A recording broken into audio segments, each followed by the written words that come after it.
Hey, lady, have you ever felt like the world just doesn't get you? Well, we do. Welcome to Cultivating Her Space, the podcast dedicated to uplifting and empowering women like you. We're your hosts, Dr. Dominique Broussard, an educator and psychologist, and Terry Lomax, a techie and transformational speaker. Join us every week for authentic conversations about everything from fibroids to fake friends as we create space for Black women to just be. Before we dive in, make sure you hit that follow button and leave us a quick 5-star review.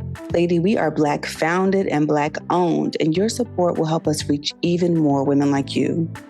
Now, let's get into this week's episode of Cultivating Her Space. Our quote of the day: never be limited by other people's limited imaginations. That quote comes to us from Dr. Mae Jemison. Now, T, I know you're hearing this quote and you're like, what does this have to do with this episode? But hear me out, okay? So this quote is, to me, a fitting one for our conversation today because so many of the silent relationship killers that we're going to talk about are rooted in limitation. So limiting our voices, limiting our needs, limiting our honesty, limiting our healing, and shrinking ourselves to fit inside relationships that may no longer fit us. And so I think this quote reminds us that healthy love should expand you and not require you to abandon yourself. That's good.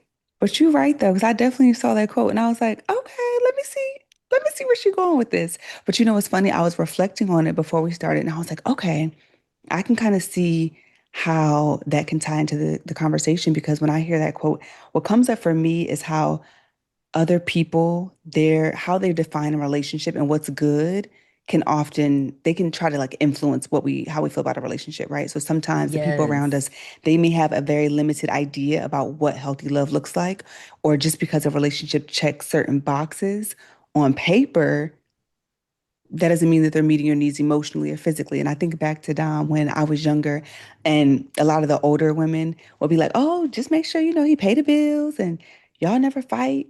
Or, he does this and he does that. And that's like a good relationship. Or people these days be like, oh yeah, you look good on Instagram. Or y'all have such a beautiful family. That's the girl, that shit. But you get on nerves. Y'all look so good together. It's like, he's a good man. He's a good man, Savannah. Like all that. And it's like, well, yes, we don't communicate. Or I don't feel Yep. seen. Or I don't feel known, right? Or like, I don't feel emotionally connected, right? All those things are important as well.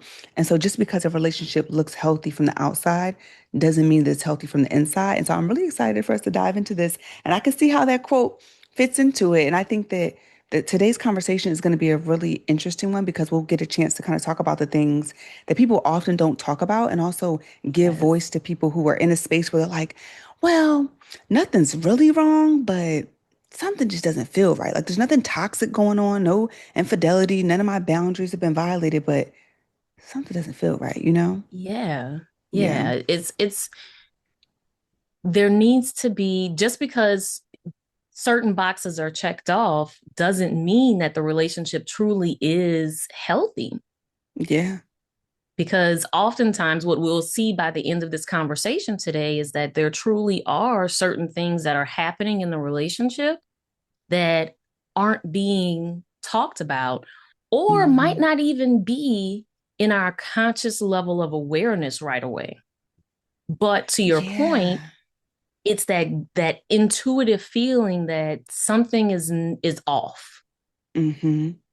Oh, girl, I got some stories for today's episode too. Okay, I got some juicy stories. Okay. And I got a question for you before we jump on in. Like, have you ever seen, or have you ever witnessed this, right? Where either in your own life or someone else's life, where from the outside looking in, everything looked great, but from the inside there was a disconnect? And if so, what does that disconnect look like in action? Like, what was that thing or that moment for either you or that person?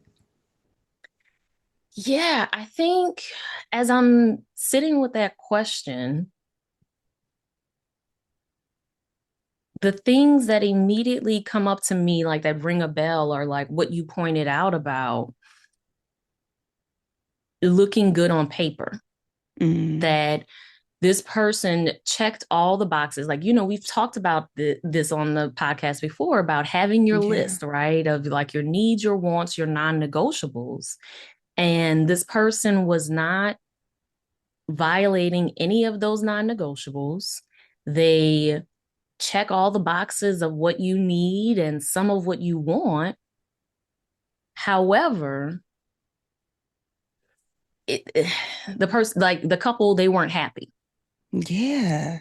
And part of why they weren't really happy is because they were almost moving like roommates.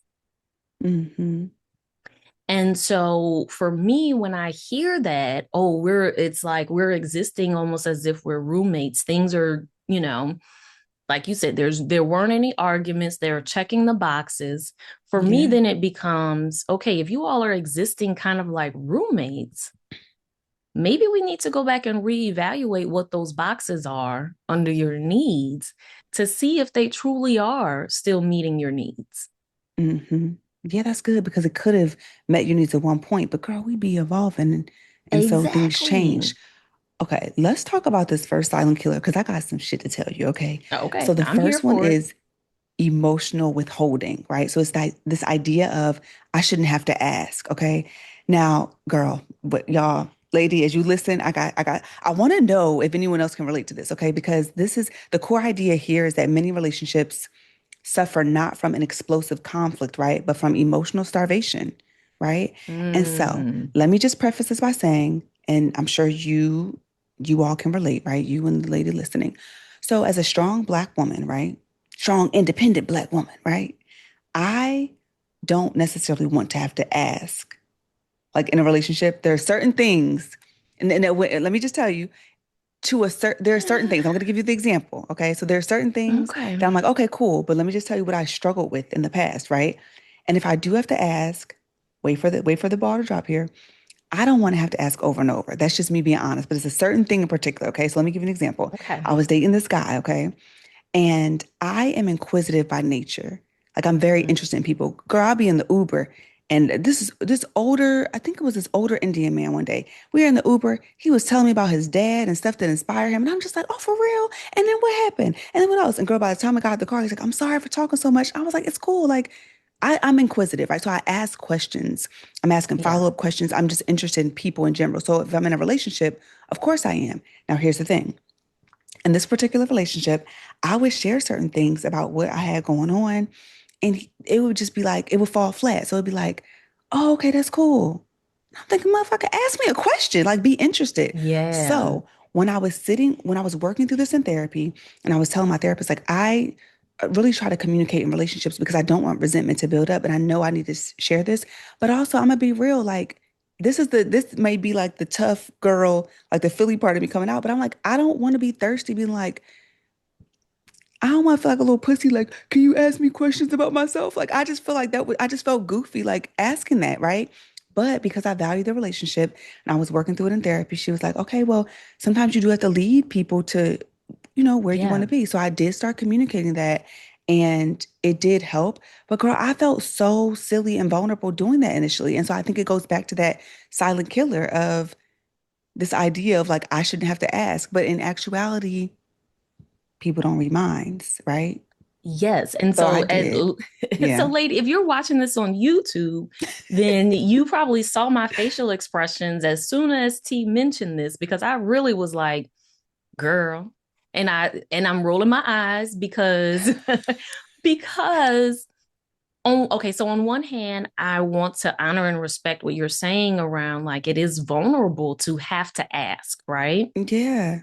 However, no one in our life is a mind reader, not Hmm. our friends, not our family, and for certainly not our partners.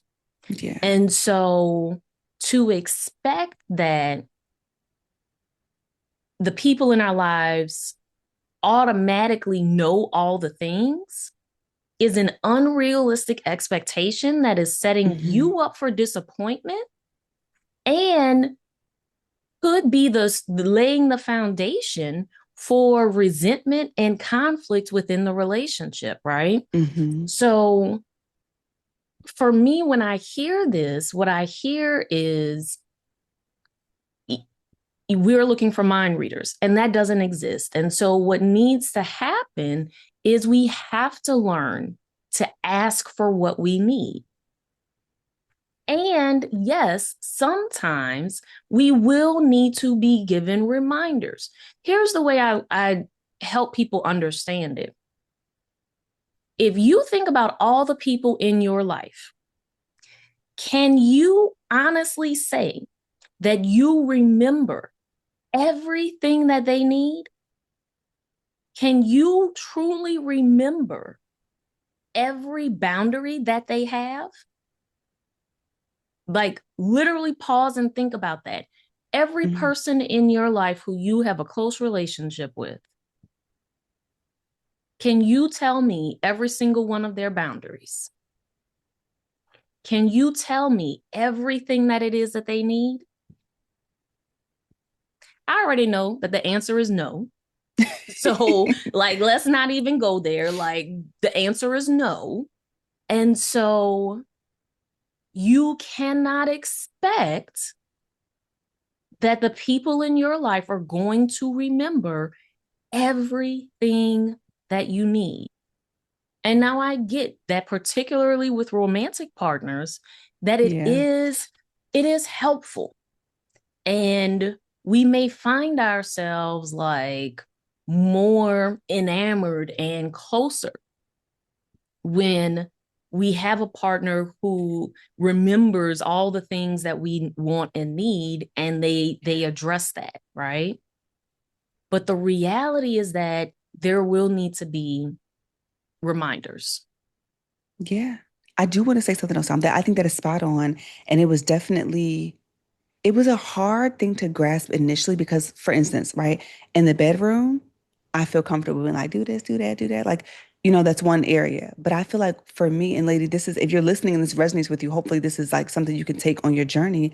For me, it was like the thing I'm asking for, it feels so basic because it's like, I do it for you. Like you tell me about your day or something that's going on and I'm engrossed, I'm engaged in the story. And it's like, in my mind, it's like, I would assume that like that should be reciprocated because then the thing was like, well, are you not interested in like what I got going on? So I think there's levels to it when it comes to like the Yes. vulnerability, Mhm. the assumptions that you're making. And so it is still important to ask for sure. And I think there's also balance between asking, giving feedback, and then them showing up and implementing it. Because I think that's where Yeah. things can get tricky when it comes like over time. Someone's like, you know what, fuck it, I ain't even sharing nothing no more because I've been vulnerable. I shared, and then you're not even implementing. You're not even trying like at all. You know what I mean? Hmm.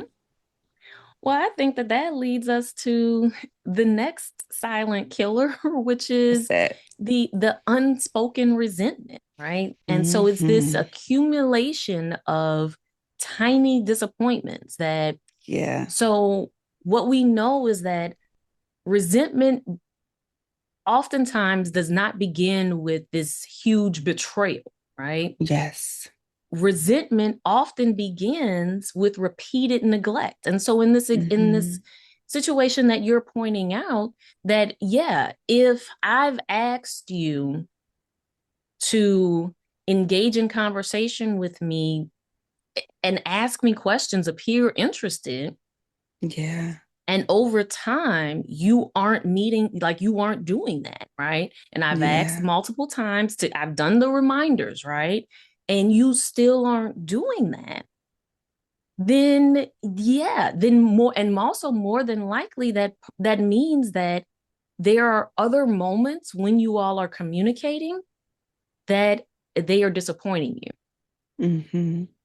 that you might get excited about something, you might go to share something that you're super excited about, and their response is just kind of meh. It's like, oh, that's great. And you're like, wait, Yeah. I was expecting a big fanfare because with the emotion and tone that I'm communicating this to you, I would hope that you would pick up on the context clues and give me some excitement back. Yeah. And when that doesn't happen, then yeah, that's another tiny disappointment. Hmm. And over time, you start, because of those repeated disappointments, you start to build resentment. That is so real too, because it's like, okay, I was vulnerable. I share the feedback. And now it's like, okay, I'm giving you opportunities to showcase, the feedback, right? To showcase the Yep. things that I desire, and it doesn't happen. And so I can see how the resentment builds up. One of the things I explore, and I'd love to get your perspective on this, and lady, think about this in your own life. At what point So again, let's paint the picture, right? Everything in the relationship is going well. We actually have fun together.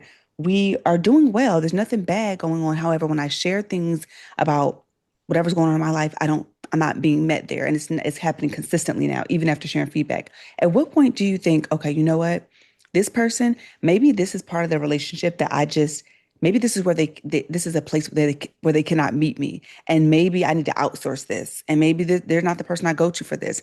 I don't know. Part of me feels like I know some people, they believe in kind of having different people for different things. Part of me, if you're in a monogamous relationship, at least, I'm like, oh, I can see how it may work for some people, but then I'm also like, I want my person to be able to hold me in that way. What are your thoughts on outsourcing that if the person shows consistently that, you know what, I can't, they struggling. You can't even ask a goddamn follow-up question or show any interest. So to me, it's about where your values lie, right? Because I love it. I do support outsourcing. Hmm. And because I'm a firm believer that your partner does not have to be your everything. Yeah. Your partner does not have to match you in every single interest. Yeah. That in an ideal, interdependent, healthy, loving relationship dynamic, both partners have things that they share together. And then there are things, interests that they have separate from their partner that they connect with other people on, or maybe it's solo things that they connect on, right? In this particular example that you're providing, though, for me, it's about values. So for you, what Hmm. you're saying is that you value deeper level emotional connection and conversation with your partner. And Yeah. because that is a high value for you, that is not something that can be outsourced in this relationship. Now, let's say that you are interested in yoga. Okay. Hmm. Because yoga is the thing that you love for fitness. Your partner has absolutely no interest in that, right? While yoga is important to you, on your list of values, yoga is not high up there, right? So, like, if you didn't do yoga for the day, you're not going to be upset. It's not high Hmm. up on your list of values. So, it's not a big deal if your partner doesn't share your interest in that. Yeah. But having these conversations, you value that more than yoga. And so then your partner needs to be able to meet you on that. Hmm. And if they can't, then that will cause problems in the relationship. Yeah. Ooh, that's interesting. And speaking of problems, we're going to move on to another one. And this came up a lot in a previous friendship, conflict avoidance, right? And I think it's Mm, important for us to remember that peacekeeping is not the same as peace. Just like, yeah. and that was something I used to do back in the day too, girl. Like, I was very conflict avoidant, having to be the peacemaker growing up in the household. And so I just brushed it Mm-hmm. under the rug, just brushed it under the rug. Oh, I'm okay, smiling. Oh, it's all Yep. good. And then you have this mound, right? Like under the rug. It's like, is there a mountain under there? So I don't know, do you have any stories or any examples about being conflict avoidant or what you've seen happen in relationships when people are conflict avoidant? They may be like, oh yeah, I've heard this. We never argue. We never have disagreements. And it's like, oh, I don't know. That doesn't sound so Yeah. healthy. So to me, it's not healthy, right? Because part of a healthy dynamic is being able to navigate through conflict. Hmm. And I think part of it is how people perceive conflict. Conflict doesn't have to mean that it's the end of the relationship. And conflict doesn't have to mean that we are having this big blowout, knockdown, drag out fight. Mm-hmm.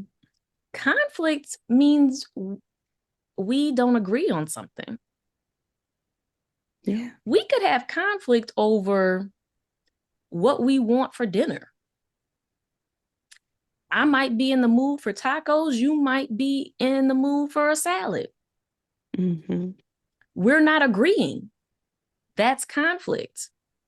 Now, does it have to become a big deal? Like, does it have to become a blowout, drag out, knockdown fight? No.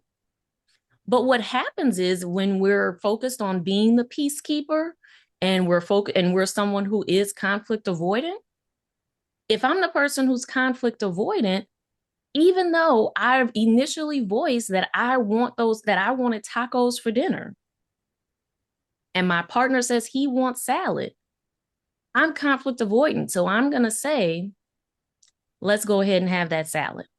Mm-hmm.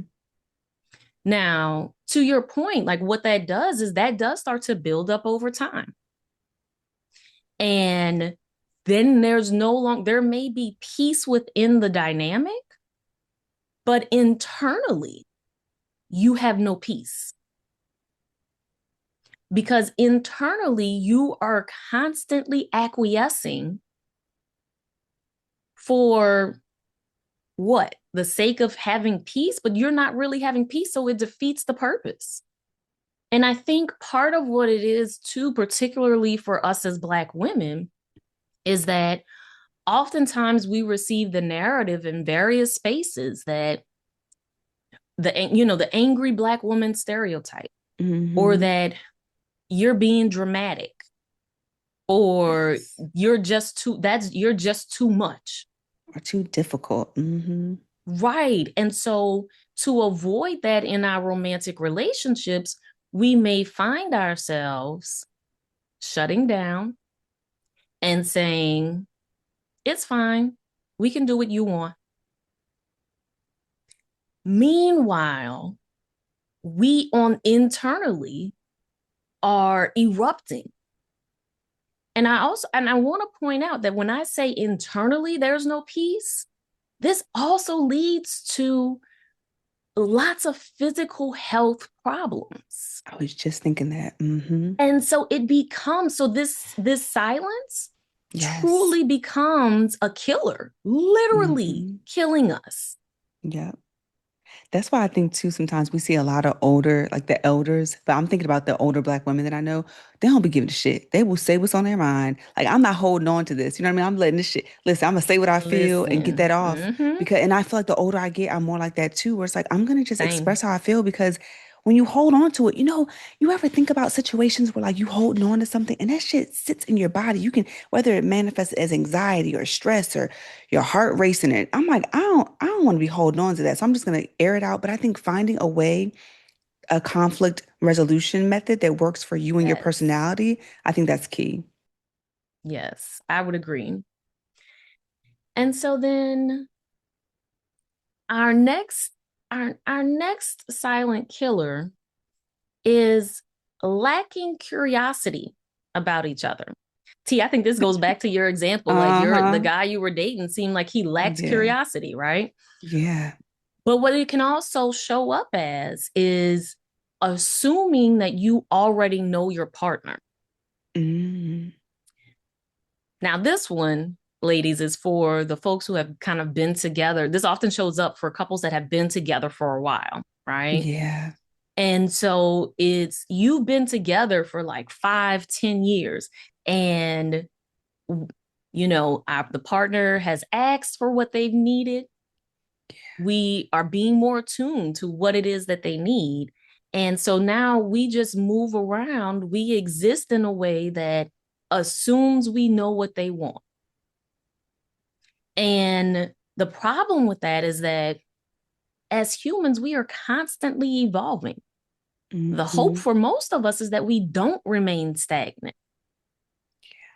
And what ends up destroying the relationships is when the curiosity disappears when we move as if we know everything that our partner, exactly who they are, what all of their interests are, and we don't take the time to really start to get curious and to remain curious and explore. It's almost like after a while you just get into the routine, Yeah.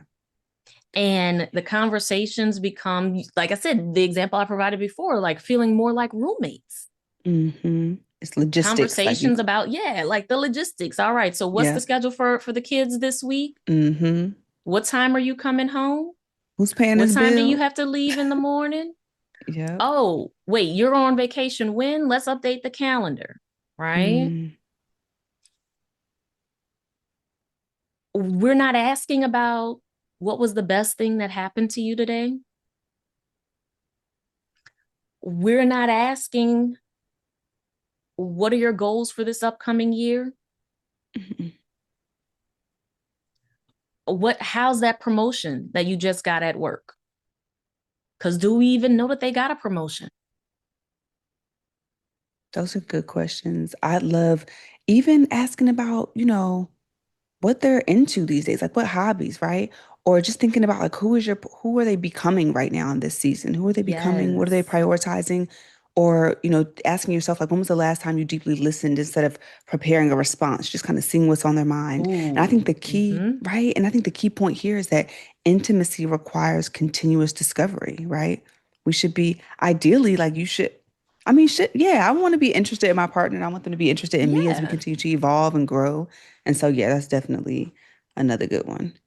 Now, Yeah. I think for me, like when I hear this, when I also think about hmm like I know some folks that have do what they call yearly couples check-ins, right? I love that. And once a year, and it doesn't have to be for some people it's at the start of a new calendar year, for some people it's on their wedding anniversary, for other, like they pick a Oh, time and it's the same yeah, time every year, and they sit down and they have questions that they ask themselves, and they talk about, like, okay, they reflect on the previous year, like the good, the bad, the thing, all the things, and then they ask each other, what are the goals for the upcoming year? What are mm, their individual goals, their goals as a couple? And if they have kids, what are the family goals? Because it's about also remembering that even though you are one person, there are multiple pieces of you and multiple roles that you play. yes. And hmm so your goals as individuals may be aligned, but might not be this, don't need to be the same thing as your goals as a couple or your Yeah, goals as an overall household. I love that. I think that is spot on. I think it's spot on. And that takes us to the next one, the silent killer, self-abandonment. Oh my goodness. Ooh, How many can relate to ooh. this? So losing yourself while trying to keep love.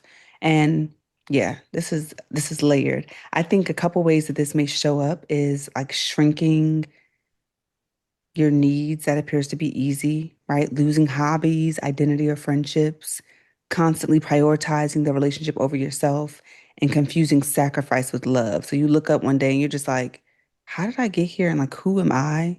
Because I'm doing everything for these people being the people in your household, your family, right? Like your partner, the kids, whatever it might be.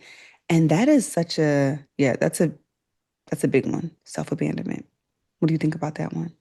It happens so often, Yeah. particularly for women, hmm right? That you enter into a relationship, and I hear this oftentimes, like in with younger couples, right? Like that Yeah. their friends are upset with them because all of a sudden now you never have time for us anymore. You spend all your free time with your partner. Like, hmm don't forget about us. And what's happening is they haven't figured out that balance, right? I think naturally in the start of a new relationship, you are going to want to spend time. Hopefully, you're wanting to spend time, a lot of time with your new partner, right? And you're in this honeymoon phase where everything feels great and exciting and fun, and you truly do want to give them all of your free time, right? And initially that might be okay as you're getting to know them. But at some point, you all have to pull back, literally and figuratively, Yes. pull Hmm. away from one another and find some time to reintroduce this balance Yeah. of what did your life look like before you got with this person? And while you're not going to have every Saturday from 10 to 5 is not going to be you and the girls all the time because now you have a partner. But that doesn't mean that you no longer have girls' night on Saturdays. You figure out what the balance is going to look like. Because when you stop doing that, you lose your essence. And then what also happens is if you when you get to that point where you are losing yourself to be in the relationship and focus on all the things with your partner, some of the things that initially attracted your partner to you, you're no longer doing. And so then they may start losing attraction for you. Now, to be clear, that's a them thing, not a you thing. But it's a signal that there's been a change. That's a really good point, Tom. It makes me think about how when you both have your own lives, it also keeps things interesting so you can still have that curiosity that we talked about. And Yes. yeah, it's so important because I think many of us have done that, especially in young relationships where you just like throw everyone away. I definitely did that in one of my first relationships. Like, oh, I'm just me and this person. And then when the shit ends, you rebuilding bridges that you done burned and going back to Right. people. But I feel like having a whole life, it keeps you healthy. So you're not depending on one Yes. person for all the Mm-hmm. things. Like you have a community, right? Like, Lord forbid something happens to that person or the relationship does end, you still have stability that's outside of just that particular relationship. Now, I did want to ask you about something else because I was reflecting on self-abandonment and I was like, I feel like, now I don't know if this is correct psychologically. So we're going to need Dr. Dom to let us know. But this is what I was thinking about by way of the experience I had. There was a relationship I was in where I feel like low key, I was like groomed to be codependent because I'm very independent Mm-hmm. naturally. I have my Mm-hmm. own stuff going on. And this person came in love bombing and kind of put themselves in a position of like being there for everything I needed so that I was like, oh, okay, I can depend on this person. But then it kind of became a bit like smothering.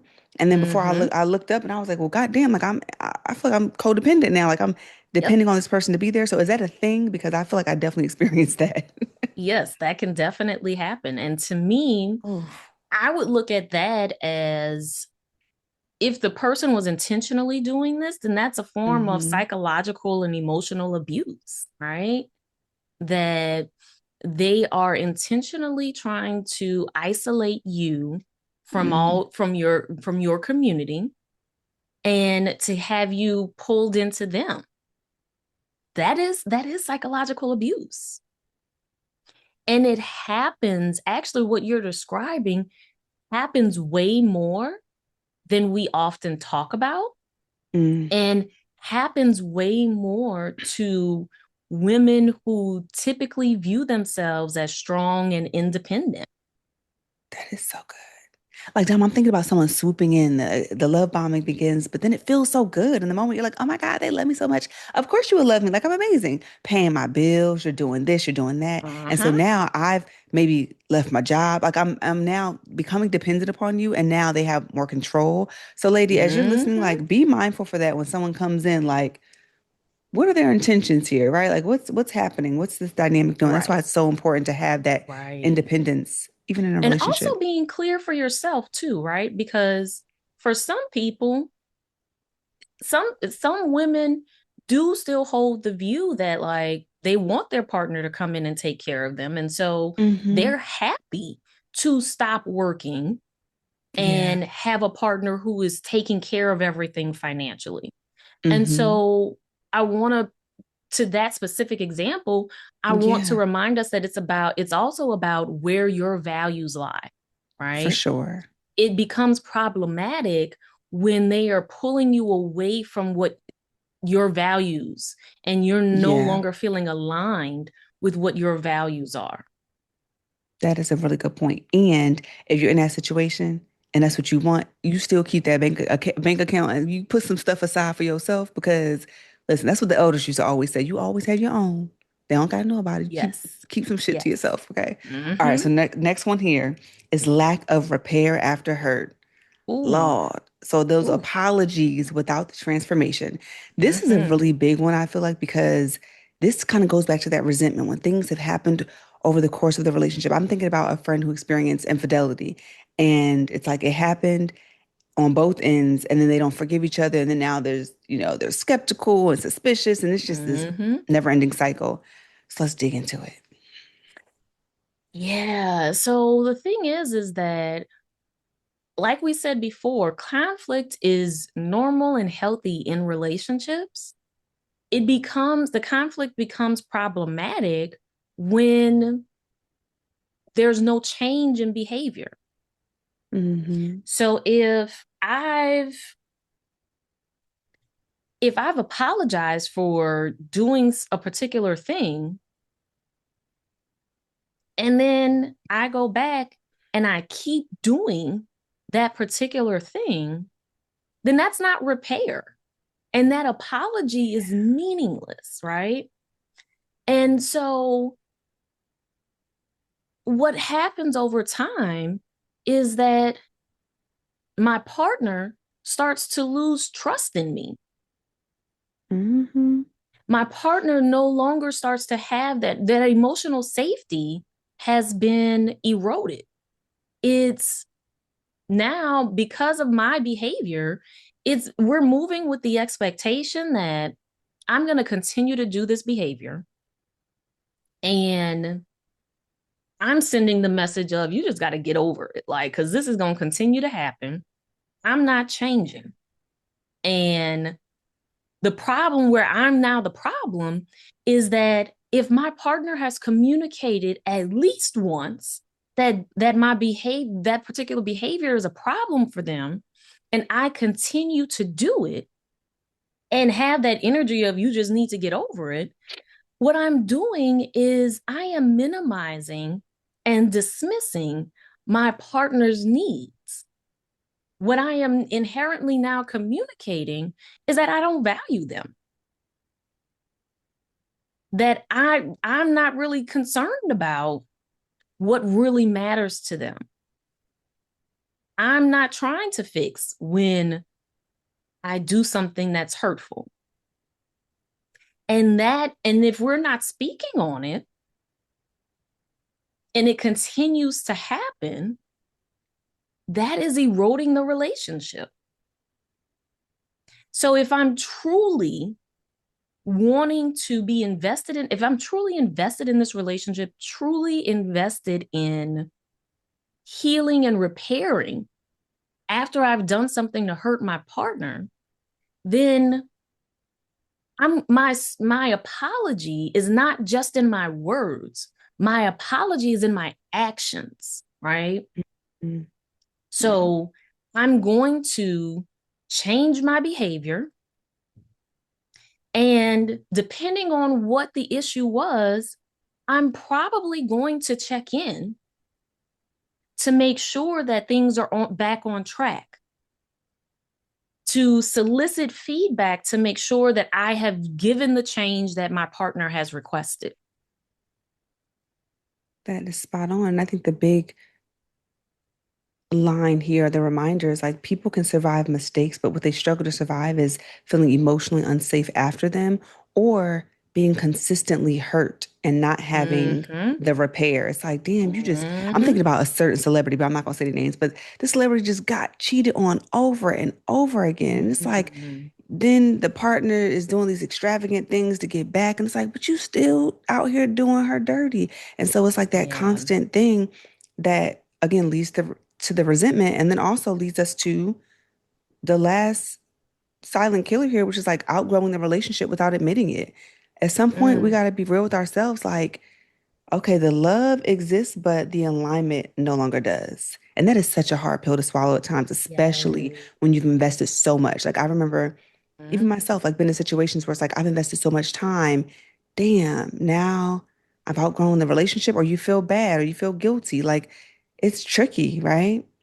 Yeah. And I think the thing is that what we don't often acknowledge in this is that sometimes the relationship truly has ended long before Oh, yeah. it ended physically, right? So, like, we have those moments where we're in that space of moving as if we're roommates, right? And what happens is that, like, I see this more often with couples who were together when they were really young, right? Yeah. So, high school sweethearts Hmm. who got together and who they were when they were in high school. Fast forward 10 years and they're not the same person. Fast forward another 5 on top of that and they're not the same person. And what happens is that they still love their partner, but perhaps they've outgrown one another. They weren't doing those yearly check ins with each other. And this often occurs typically around career. So, more likely to see it when in the heterosexual dynamic, the woman, her career takes off, Hmm. right? So, and for Black women in particular, we know this statistically that the woman has gone on and she's gotten after multiple degrees. She is getting promoted. She now is in a space where she might be out earning her Uh-oh. partner, right? So we have that piece. But then you add with that, as she has progressed, how she shows up in the world, how she shows up in her relationship has progressed as well. Hmm. Maybe she's in therapy and her partner is like, I don't believe in that therapy bullshit. Girl. Because I can't tell you the number of times that I have spoken with Black women and Yeah. they are in therapy and their partners have said that to them. I, as a therapist myself, have gone on dates with guys who have said that, and at that point, I'm like, I can't, like, Okay. I can't because this is the work that I do, Yeah. and so the women are doing the work, and their partners are not keeping up. Hmm. Now, I don't want y'all coming for me in the comments saying that I am bashing Black men because I'm not. But this is what I hear most often, right? And that's not to say that it doesn't happen in the reverse. Hmm. I'm speaking on what I hear most often. Yeah. That is so real, Dom. And I've heard that too from friends as well. And I think about sometimes when people talk about outgrowing a relationship, there's this assumption or this connotation that, oh, it means I'm better than the other person, or like I elevated and they didn't. But Oh, sometimes it can literally yeah. simply be different visions for your future. Like you were even saying, like Mm-hmm. it could be career and that someone wants to move somewhere and the other person is prioritizing something else, or like emotional maturity gaps widening. And I think that often Yes. happens when one person is doing some type of therapeutic or just self-help, Healing. Yeah. professional development, healing, right? And the other person isn't. One person evolving while the other resists growth, right? Or staying because of history, fear, or potential, and just kind of being comfortable. So it could be various things that are causing that the outgrowing of the relationship, but it's just something to keep in Yeah. mind. Like, and it doesn't mean it's a bad thing. Sometimes we just graduate and we move on to another, season that requires us to have different people in our lives. Yeah, because the reality is that not every relationship is ending because of toxicity. Mm-hmm.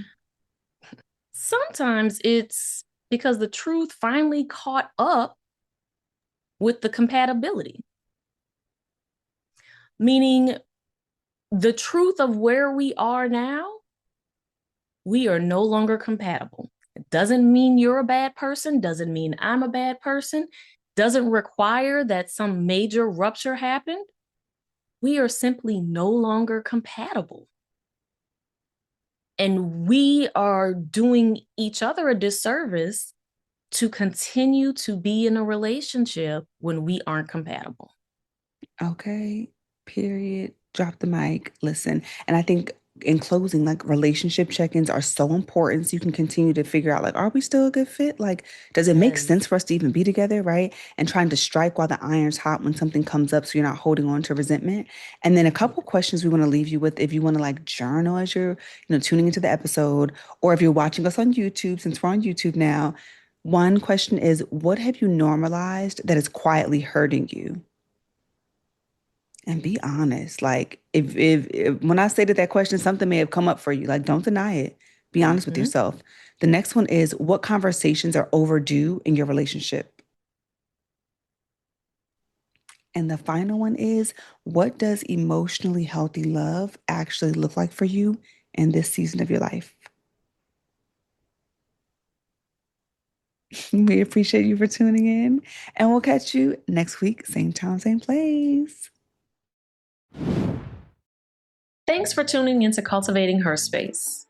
Remember that while this podcast is all about healing, empowerment, and resilience, it's not a substitute for therapy. If you or someone you know needs support, check out resources like Therapy for Black Girls or Psychology Today. If you love today's episode, do us a favor and share it with a friend who needs some inspiration.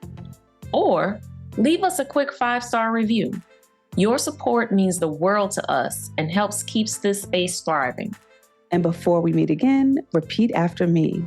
I move in alignment, not urgency. What's meant for me responds to me. Keep thriving, lady, and tune in next Friday for more inspiration from cultivating her space. In the meantime, be sure to connect with us on Instagram at Her Space Podcast.